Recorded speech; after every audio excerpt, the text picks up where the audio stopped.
Aburrido 274 desde la ciudad de Madrid, un aburrido que se transmite a las 6:20 hora local en Madrid. Debo estar listo a las 8:30 para salir a las 9 para mi función de las 10 de la noche en el Teatro Victoria. Así que voy a hacer el esfuerzo de hacer el aburrido para todos ustedes. Les recuerdo que estoy en Madrid y que voy a estar en funciones en España, etcétera, etcétera. Barcelona mañana, miércoles 24 de abril, jueves 25 Bilbao, Valencia ya se vendió la de las 9:30 y la de las 7:30, creo que se vendieron las dos, igual vamos a chequear cómo va eso. Alemania es el fin de semana, Berlín el 27 y Alemania el 28. ¿Vieron cómo? De repente me di cuenta que tenía que meter la voz de ánimo de streamer.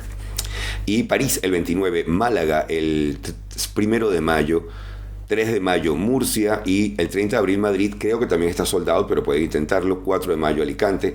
Vamos entonces a hablar de una buena vez con la primera noticia. La primera noticia que les tengo aquí viene de, en este caso de inc.com, pero ha salido en muchos lugares. De hecho, medios como Fox News, etcétera, le han dedicado tiempo porque saben que hay una guerra anti-woke.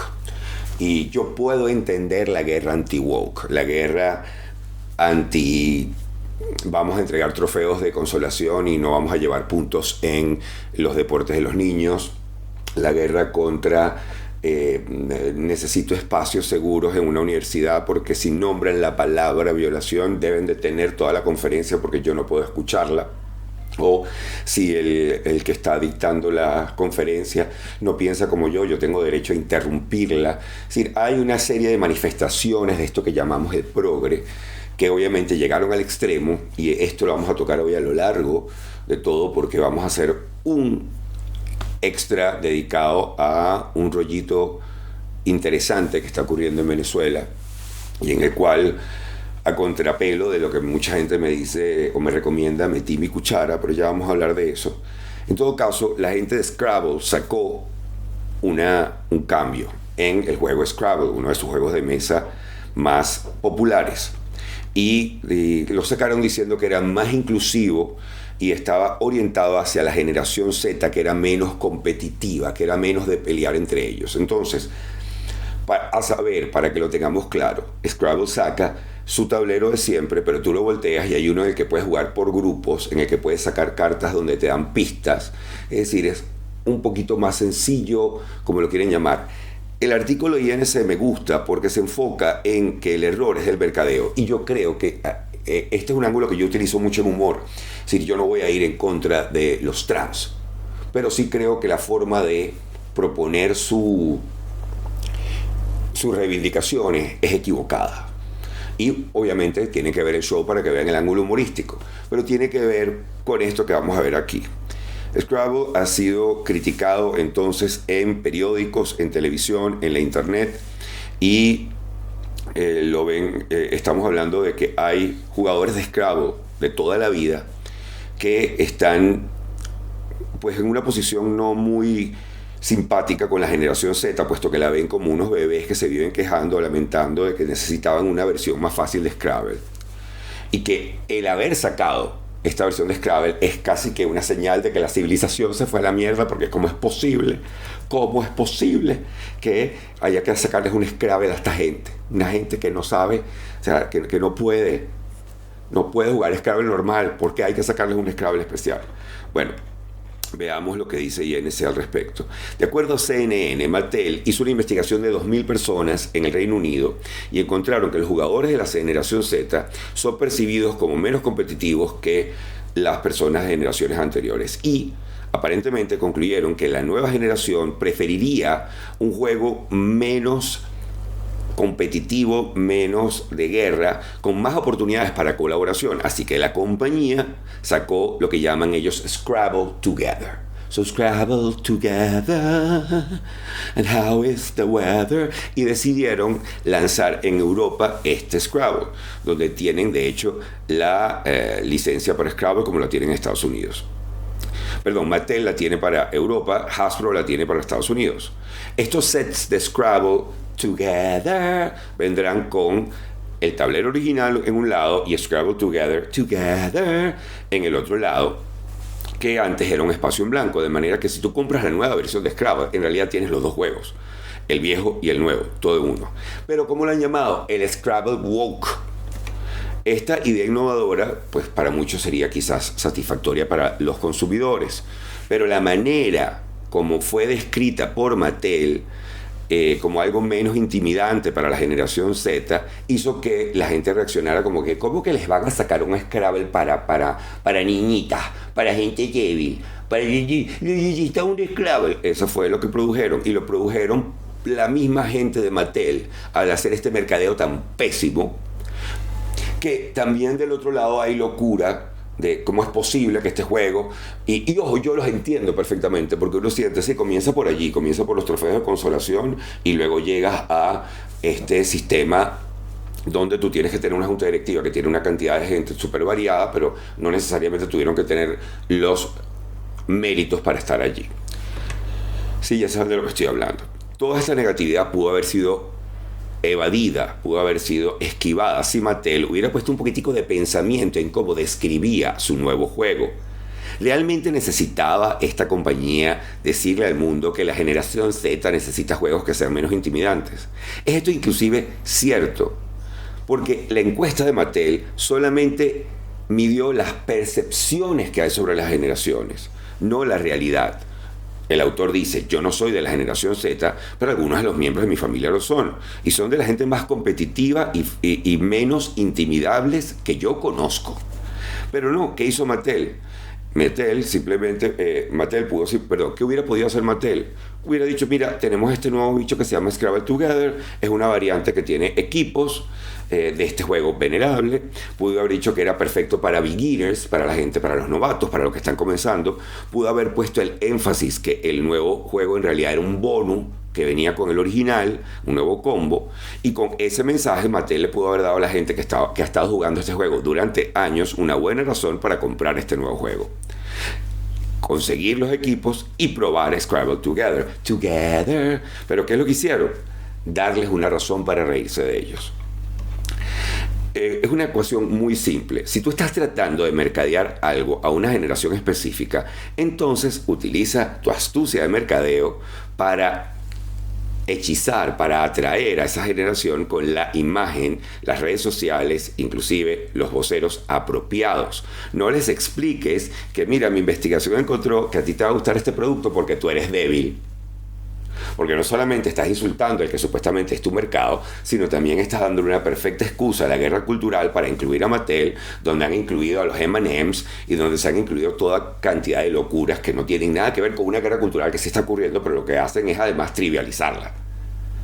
Esto es lo que hacen las teorías de conspiración. Se vuelven tan locas que, si bien tienen una pata cierta, las otras tres patas son tan falsas que no solamente la mesa no se sostiene bien, sino que sientes que toda la mesa está colocada sobre patas falsas. Porque para comprar la teoría de conspiración tienes que creer en todas las patas, y si no las compras, recuerda, eso es lo que ellos quieren que tú creas. Pero bueno, en el caso de Mattel, esto fue lo que ocurrió. Si vemos este artículo, no solamente de AC, sino de The Economist, de Bartleby en The Economist, tienen una cosa que se llama las elecciones del Scrabble Woke. Y aquí es perfecto porque estamos evidentemente frente a una revisión de lo difícil que es sacar un nuevo producto. Hay innovación que se resiste a nuevos productos, hay gente que se resiste a la innovación, Hay consumidores que les gusta la noción de la longevidad. Por ejemplo, un estudio de Fabien Pecot de TBS Business School de Barcelona, los autores le mostraron a la gente dos logos para una compañía de chocolate que todavía no existía. Uno con una fuente de la vieja escuela, con una foto en blanco y negro de un edificio, la otra con una fuente más moderna y una foto de una oficina contemporánea. Los participantes estaban más dispuestos a pagar más por la marca que tenía la pinta de que llevaba décadas aquí que por la otra. Pero sin embargo, también está el pensar que, por ejemplo, en la formulación de un producto reciente, como una crema de maquillaje, como investigó Min-Woo Han de la Universidad de Singapur, la Universidad de Gerencia de Singapur, lo que ocurre es lo contrario. Se les dio una crema igual, pero unos le decían que esta era una fórmula reciente y la otra era de una casa que tenía desde principios del siglo XX haciendo cremas. Bueno, la gente sentía que la crema, que eran iguales, absolutamente idénticas, que la crema que efectivamente había sido formulada recientemente funcionaba mejor. Entonces es un verdadero desafío sacar un nuevo producto. No me quiero concentrar nada más en el hecho de si este es el Woke Scrabble o no lo es, porque no creo que lo sea. Creo que sacar una versión, creo que el verdadero experimento era sacarla sin darle ninguna connotación, decir que era un bono y esperar a ver, después de un año, vamos a hacer una encuesta, ¿a quién le gustó esto? La gente está dispuesta a jugar un juego menos competitivo. No se les olvide a ustedes, por ejemplo, que Monopolio fue inventado para que viéramos las injusticias del sistema capitalista. El hecho de que quien arranca con más termina teniendo más y termina teniendo la ventaja y quedándose con todo. Y la mujer que lo inventó no recibió ni un centavo por razones históricas que ya nosotros hemos dicho en que se vayan todos. Pero recordemos en qué nos transformamos cuando jugamos Monopolio. Ahora, ¿se puede hacer Monopolio de una forma más colaborativa? Sí, pero es menos emocionante. Y esa es la parte del capitalismo que a la gente no le gusta admitir. Es más emocionante. Ahora, debemos vivir una vida tan emocionante que otros tengan que pagar por ella porque hay mecanismos de capitalismo que no son tan beneficiosos. Ahí es donde obviamente hay que colocar algunos contrapesos que eviten precisamente quitarle la emoción al juego. Porque en este momento, ¿quién está emocionado? Está emocionado Jeff Bezos. Está emocionado Zuckerberg. Está emocionado la gente de Microsoft. Es decir, tienen una tasa, está emocionado la gente de Apple, tienen una tasa tan grande del mercado que es prácticamente imposible entrar a competir con ellos. Ese desequilibrio en la emoción de la competencia que puede involucrar un mercado está afectando al mercado y está afectando a quienes deberían ser los beneficiarios del mercado, que somos nosotros. Y no hay pollito comunista hoy, porque no tengo la tecla para el pollito comunista, debería ver si lo consigo. Aquí estoy, contentísimo de que me estés llamando. Me parece muy bonito lo que estás diciendo. Yo sabía que te iba a encantar, pero no era a tu favor que lo estaba diciendo. No estoy hablando de una economía controlada por el Estado, sino que verdaderamente exista la competitividad. Y a la vez hay un placer en los trabajos colaborativos. Encontrar ese equilibrio es algo que en los juegos podría ser interesante si no fuera porque cada vez que planteamos un juego colaborativo lo planteamos de un modo comunistoide en vez de ver cómo equilibramos la competencia con lo colaborativo. Y cualquiera que haya jugado charadas, etcétera, lo pueden entender. La competencia absoluta termina en arrechera, como ocurre con Monopolio, cosa que no ocurre en Scrabble. Pero lo bello de todo esto es que es también un experimento sobre cómo innovar sobre algo ya conocido. Por ejemplo, cuando se hicieron cambios en la programación de ópera, en donde fue en las casas italianas de ópera, esta investigación la hizo New York University y la Universidad de Bolonia, se dieron cuenta que la baja asistencia del público estaba afectada por la reinterpretación de óperas clásicas. Categorizaban estos cambios dependiendo si eran cosméticos, por ejemplo, si se mantenía el cuento, la narrativa de la bohemia, pero se hacía que tuviera lugar en Dunkin' Donuts, o si era algo más radical, por ejemplo, ya una ópera mucho más loca. Y si vemos estos cambios, nos vemos que la gente reaccionaba muy diferente dependiendo de cuán extensivo era el cambio. Aquellos que estaban más familiarizados con los clásicos eran menos tolerantes de cambios radicales, mientras que, y estos obviamente son los que compran tickets para toda la temporada, mientras que los que compraban un solo ticket para una sola ópera estaban muy abiertos a qué es lo que les estuvieran planteando. La libertad para innovar depende en parte de cuánto dependes de clientes que repiten una y otra vez y son fieles. Aquí hay un experimento mucho más interesante que si era un Scrabble Walk o no era un Scrabble Walk. Aquí había un experimento sobre la innovación, lo difícil que es innovar cuando se trata de algo, una marca que ya tiene décadas, que ya tiene prácticamente un siglo. Eso es lo que me parece fascinante de todo esto, pero se nos va la vida encontrando la agenda del otro en cualquier pendejada.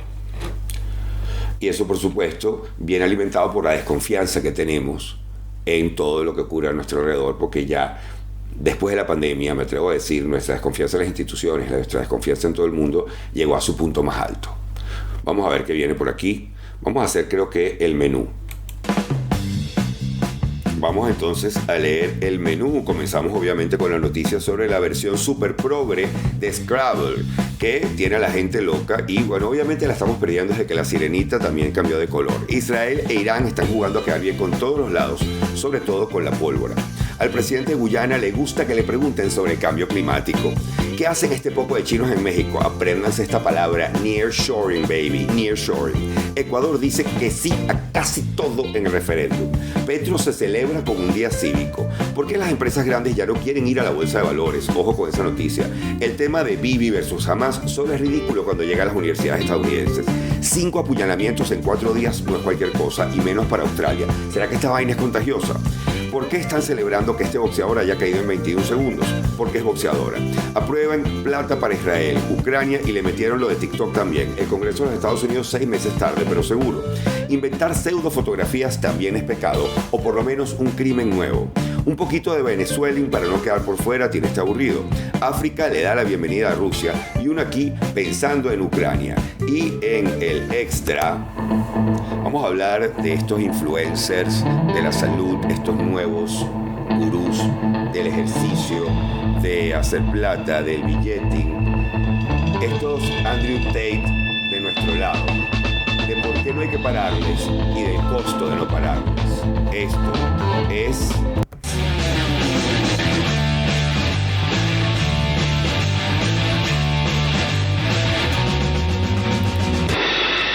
Aburrido. Muy bien, vamos a continuar entonces este aburrido con una noticia que me ha llegado por varios lados, inclusive me llegó hasta por un video de Rosarín. Y escuchen esta entrevista del presidente de Guyana con un enviado de la BBC, que es una muestra de algo que ya hemos comentado aquí, que es la locura de Occidente de pedirle a las nacientes economías, a las economías emergentes, a las nuevas potencias como la India y China, que le tienen que bajar 2 al consumo, al cambio climático, a la producción de gases invernadero, es decir, a lo mismo que ellos vivieron en los 70 y los 80, cuando estas economías están aplicando única y exclusivamente o de una manera muy obvia el mismo modelo que durante años Occidente le estuvo regando a todo el mundo. Y escuchemos al presidente de Guyana responder a un enviado de la BBC que obviamente después de esta entrevista hay que retirarlo.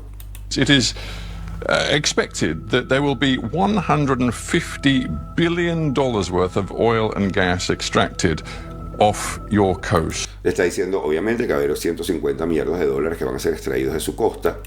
That means, al presidente de Guyana, con quien está en un mismo cuarto. According to many experts, more than 2 billion tons of carbon emissions will come from your seabed. O sea que estamos hablando de 2 millardos de emisiones de carbono que van a salir de sus costas. From those reserves and be released into the atmosphere. I don't know if you as a head of state went to the COP. Yo no sé si usted como jefe de Estado fue a la COP en Dubái. Bien come mierda de parte de este periodista, porque eso lo tienes que averiguar. Si usted fue a la COP en Dubái, usted estuvo en la COP en Dubái y habrá visto esto, o quizás no sabe que en la COP en Dubái, pero no diga, yo no sé si usted fue a la COP en Dubái, no seas come mierda. O sea, este es un tipo, este es el tipo que le da la razón a los woke, colonialistas fóbicos, imperofóbicos, que tienen muchos mojones mentales, pero luego surge un tipo como este y les da toda la razón. Porque la actitud de este tipo es, estoy hablando con un jefe indio. Maldita sea. Vamos a verlo. Let me stop you right there. Let me stop you right there. Esto es bello. Dice, let me stop you right there. Ya, párate ahí, pajarito. Y le responde de una manera muy clara. Ya. know that Aquí viene la respuesta. do you know that Guyana has a forest forever that is the size of England and Scotland combined? Nosotros tenemos una selva tropical que es el tamaño de Escocia e Inglaterra combinadas. A forest that stores 19.5 gigatons of Que además tenemos 19, que es una selva que almacena 19,5 gigatoneladas de carbono. carbon, a forest that we have kept alive, a forest that we have kept alive. Does that give you the right? No, Does no, that Does that give you the right? Pero hay que ser bien mamagüevo. ¿Y quién te da a ti el derecho de venir a cuestionar cuando Inglaterra fue la cuna de la revolución industrial? Y si no hubiera sido por la globalización, todavía estarían llenas, si no hubiera sido porque transfirieron todas esas acererías y astilleros, etcétera, al resto del mundo, todavía estarían emitiendo el carbono que juega garrote. give you the right to release all of this carbon Does from... that give you the right to lecture us ¿Me vas a dar tú a mí una lectura, una clase sobre cambio on climático? climate change? I am going to lecture you on climate change because Yo te voy a dar a ti las clases sobre cambio climático. we have kept this forest alive. Porque nosotros hemos mantenido esta selva viva, que eso es otro tema a discutir. ¿Cuál ha sido el esfuerzo organizado, financiado por Guyana de mantener vivo esa selva? That stores 19.5 gigatons of carbon that you enjoy, that the world enjoy, that you don't pay us for, that you don't value, that you don't see a value in, that the people of Guyana has kept alive. Guess what? We have the lowest deforestation rate in the world. Eso sí es un datazo. Nosotros tenemos la tasa de deforestación más baja del planeta. And guess what? Even with our greatest exploration of the oil and gas resource we have now, we will still be net zero. Guyana will still be net zero. Con todo lo que saquemos, con todo lo que pongamos allá afuera todavía, con esa selva que mantenemos, vamos a hacer net zero. Y no estoy aquí siendo el cheerleader del presidente de Guyana, sino traigo esta noticia porque me parece fascinante, como muchos de ustedes me dijeron, muchos de ustedes que no son izquierdosos, pero que sintieron la misma indignación que yo a que todavía haya un periodismo occidental o un periodismo británico, siendo la BBC un espacio que yo todavía cito aquí, porque hay varios artículos que traigo aquí, pero todavía queda alguien que tiene las bolas de querer ir a hablarle, a darle clases sin haber hecho la investigación previa. Porque obviamente este tipo no se esperaba que el presidente de Guyana le tuviera los datos que le tenía. Y esto habla de que sí hay un complejo de superioridad en algunos idiotas europeos todavía ante la gente. Y aquí es donde entra una frase de García Márquez que vale la pena siempre rescatar, que es que yo la odiaba, pero cuando veo esto digo, joder, tiene razón, déjennos vivir nuestro medioevo en paz. Es decir, ¿cómo va a venir usted a darme una lectura? Primero tengo los datos para explicarle que nosotros, con todo el petróleo que saquemos, manteniendo esta selva como la mantenemos, seguimos estando en net zero. Vamos a ver si ustedes están en net zero. Y número 2, ¿con qué actitud viene usted aquí? Porque este tipo pudo haberlo preguntado de otra manera muy distinta y todavía tiene las bolas de interrumpirlo. Does that give you the right? Porque está buscando la noticia. Está como loco este viejo tratando de montarse sobre la nueva ola ecologista. O quizás es un hippie viejo que se le quedó esta nota. Y lo más bello es cuando le dice, Let me stop you right there. let me stop you right there. No, viejito, tú no vienes a echarme este cuento a mí aquí. Ahora, usted está valorando esto que yo estoy haciendo aquí, que estamos haciendo Are aquí. you doing it? Are you ready to pay for it? ¿Están ustedes listos para pagar por el mantenimiento de esta selva? When is the developed world going Well, to pay for it? Or are you you- in the pockets? you- Are you in the pockets of those who have damaged the environment? Are you in the pockets, are you and your system in the pockets of those who destroy the environment? Aquí se pela, porque es un periodista de la BBC, es pagado por el Estado. Periodista privado, inclusive hasta el New York Times le puedes tirar la acusación de ¿cuántos anunciantes tienes tú de petróleo? Aunque uno no sabe cuánto las compañías petroleras a través de sus fundaciones financian la BBC. Pero obviamente venir aquí con esta acusación viene con una agenda que en el mejor de los casos es colonialista, en el peor de los casos quizás tiene razón este tipo. Ahí había una agenda rara. Pero bueno, ahí se los dejo. Cómo queda para la historia, como dicen por aquí en el chat de Twitch, este hombre dando esta respuesta. Sobre todo la parte de los datos. La parte de la retórica podemos ahorrárnosla, pero la parte de los datos es la que hace que tú vayas y los quieras buscar y verificar y tú digas, qué bolas, cómo no se preparó el periodista para esa respuesta y cómo preparó esa entrevista desde ese punto de vista.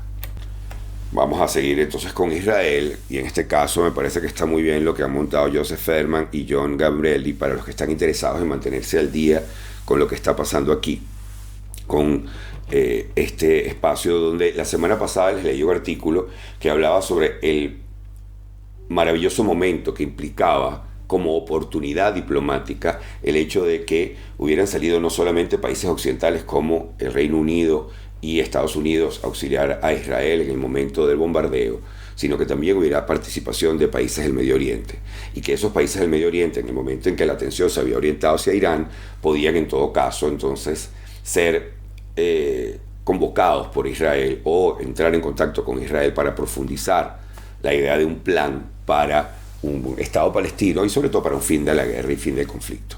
Pero eso no fue lo que pasó. Irán ataca a Israel, Israel decide hacer un ataque, inclusive un ataque que no tiene mayores consecuencias, donde Irán dice básicamente, ok, damos por cesadas las hostilidades, y sin embargo hay otro ataque que genera otro ataque, todas escaramuzas que para uno pueden sonar muy light. Sin embargo, debo reconocer que aquí me escribió en el DM del Patreon Mariana Suárez diciéndome, yo vivo en el Líbano, como ya lo he comentado. El ataque de drones de Irán a Israel ocurrió el 1 de abril del 2024. De Israel al consulado de Irán en Damasco. Mataron a 13 personas, entre ellos militares y civiles, porque siempre se habla de los 2 generales iraníes que murieron. Por ahí estamos hablando de 13 personas. Luego los iraníes enviaron el ataque con drones.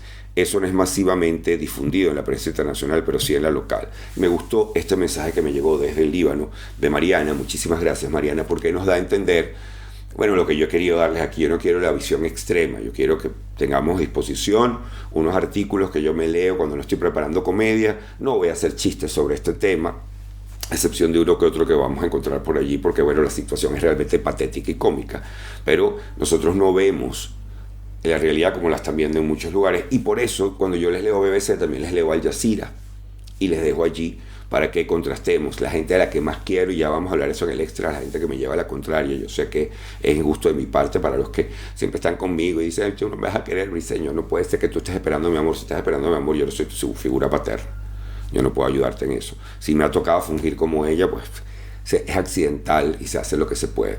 Pero traigo este artículo de AP a colación porque está muy bien montado, ya que el viernes, según este artículo, bajaron el volumen de lo que era ese golpe aéreo cerca de una base y un sitio nuclear en Irán, dando la señal de que estos enemigos están listos para prevenir que haya una erupción de violencia que escalara a una guerra regional. Y la pregunta para muchos aquí, Fonseca está por allí disponible también para los que quieran ver el recuento de lo que ha sido la relación de Irán. Irán era mucho más poderoso antes, pero ahora tiene una cantidad de proxies que le sirven para mantener presencia, lo mismo que de alguna manera hace Rusia, que quizás no tiene un gran poder, pero tiene una cantidad de proxies y de lugares donde tiene influencia que le permite ser un jugador fuerte en la esfera, y en el caso de Irán es un jugador fuerte con enemigos fuertes de todas maneras. A pesar de todo, Amos Harel, el comentador de asuntos militares para el diario Haaretz Israel, decía, al parecer estamos más cerca que nunca de una guerra regional, a pesar de que la comunidad internacional va a hacer probablemente todos los esfuerzos para desescalar estas tensiones. Mientras que Israel e Irán han tenido una guerra en las sombras durante años, sobre todo en el territorio sirio, siempre han tratado de evitar confrontaciones directas. Eso cambió después del golpe de abril 1 que mató a 2 iraníes en un compound, en un búnker diplomático en la capital siria de Damasco. Aunque Israel no comentó, Irán culpó a Israel por el golpe y dijo que se vengaría. Entonces Irán respondió con su ataque por primera vez directo, lanzando 300 misiles el sábado en la noche. Israel, trabajando con una coalición internacional, dijo que había interceptado el 99% del fuego, aunque algunos llegaron a aterrizar, como les había dicho. Inclusive uno golpeó y le hizo daño a una niña que curiosamente era israelí árabe. El ataque del viernes, la televisión iraní dijo que las defensas, el ataque que habían recibido el viernes por parte de Israel, la televisión estatal iraní dijo que las baterías de defensa antiaérea dispararon en varias provincias, y el comandante Abdulhamid Musavi dijo que las tripulaciones habían estado derribando objetos voladores. La explosión en el cielo de Isfahan estaba relacionada con los sistemas de defensa antiaéreos contra un objeto sospechoso que no causó daño. Es decir, ambas han estado bajando las tensiones desde que comenzó a subir la temperatura, y de hecho Israel no ha comentado sobre lo que fue un ataque aparente también. Itamar Ben-Gvir, uno de los más duros del gobierno de ministros del gobierno en este momento, dijo que había insatisfacción y que había sido débil en todo caso el ataque. Antonio Tajani dijo en un encuentro de líderes occidentales en Capri que los Estados Unidos había recibido información sobre el ataque y se lo había pasado a Israel. Pero veamos lo que nos dice un investigador del Instituto de Estudios de Seguridad Nacional de Tel Aviv, el señor Usansky, que es un investigador senior allí. Dice: los ataques se ven bastante limitados a simplemente enviar un mensaje de que nosotros podemos golpear dentro de Irán. Eso es lo que hasta ahora pareciera que está haciendo Israel. En el round en el que estamos de violencia, pareciera que llegamos al final, pero nada ha cambiado.